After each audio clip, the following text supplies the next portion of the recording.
Kaugnay pa rin po sa tensyon sa Senado, makakapanayan po natin si UP College of Law Associate Dean Attorney Paulo Tamase. Magandang umaga po sa inyo, Attorney Tamase. Si Maris po ito. Live po tayo sa Unang Balita.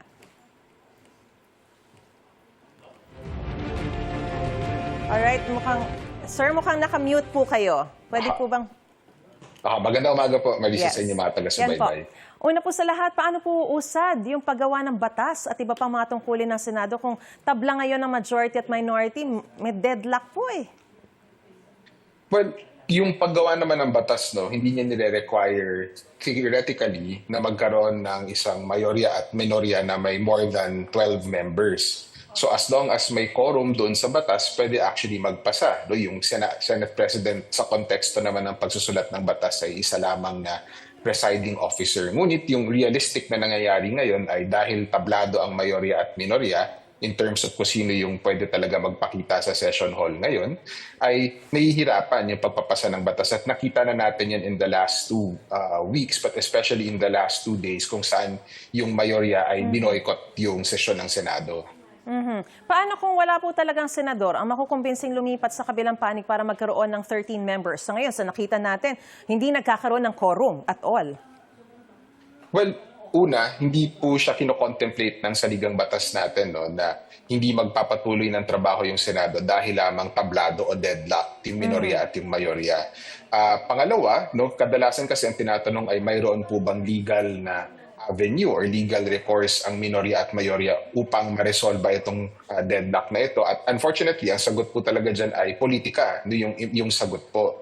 So, importante po na magkaroon ng attempt na magkaroon ng consensus yung minorya at mayorya. Kung hindi na po acceptable doon sa tabladong partido yung kasalukuyang Senate President, baka maigi na po na pag-usapan kung mayroon po bang consensus candidate na ang trabaho lamang ay ensure na gumagalaw po yung proseso sa Senado. Pero so far, at least from the public view, hindi pa po natin nakikita yung ganoon na galawan.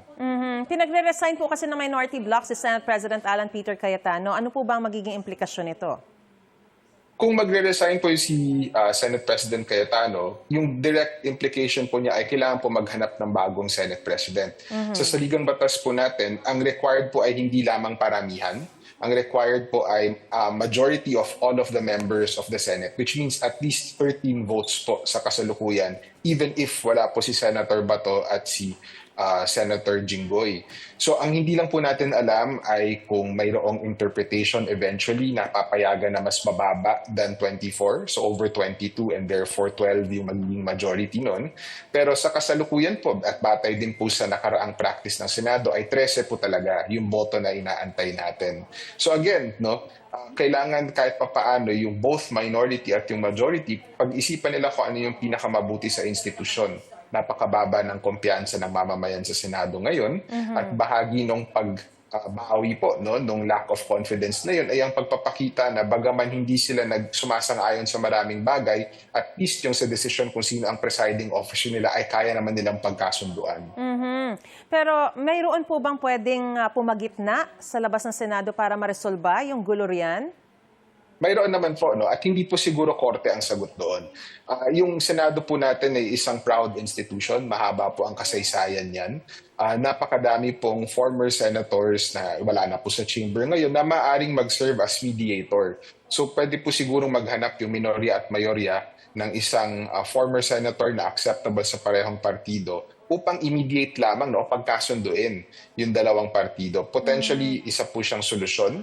Pwede din naman pong hindi former senator but isang individual na ginagalang nung parehong minorya at ang mayorya. But ang punto po ay bahagi po ng trabaho ng Senado yung pagpupulong at pagpapasa ng batas. So hindi po pwede itong sitwasyon na parang forever po silang naka-impasse. So hindi po manggagaling sa ibang sangay ng pamahalaan?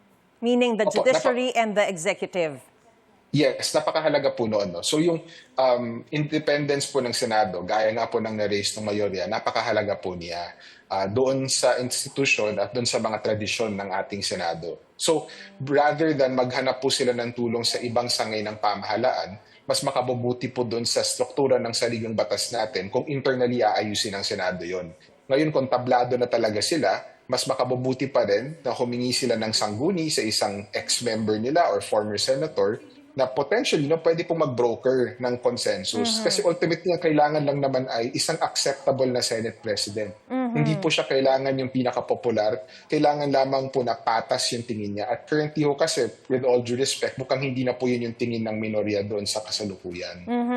Yung minority po, nag-walk out. Yung majority naman po, 2 araw nang hindi uma-attend ng sesyon. May nakikita po ba kayong paglabag sa parehong panig? As of now, wala naman po, no? Kailangan din po natin kilalanin na yung boycott or yung pag-walk out ay in our Senate practice, traditional at lehitimong pamamaraan ng pagpapakita ng isang strong na reaction or displeasure. Siguro, ang kailangan po nating tignan ay yung bakit po, no? Bakit po sila nag-walk out or bakit po sila nag-boycott? So sa kaso po ng minorya, pag tinignan po ninyo, yung pag-walk out po nila ay galing doon sa parang inis or even disgust doon sa perception nila na binabraso yung pagpapalit ng rules. Yes. At atas yun in the sense kasi sa Senado natin at sa tradisyon niya, yung pagpapalit ng rules ay isang consensus. No? Mayroon silang agreement talaga kasi ito yung rules of the game or ito yung parang rules of play sa loob ng Senado. So, mayroon talagang effort na dapat magkasundo sila sa patakaran. So, kaya ako siguro sila nag-walk out kasi ang perception is binabraso yung pagpapalit ng teleconferencing. Okay. Pagdating naman dito sa mayorya, tignan natin mabilis yung reason niya. Ayon doon sa press statement ay to protect yung independence ng Senado.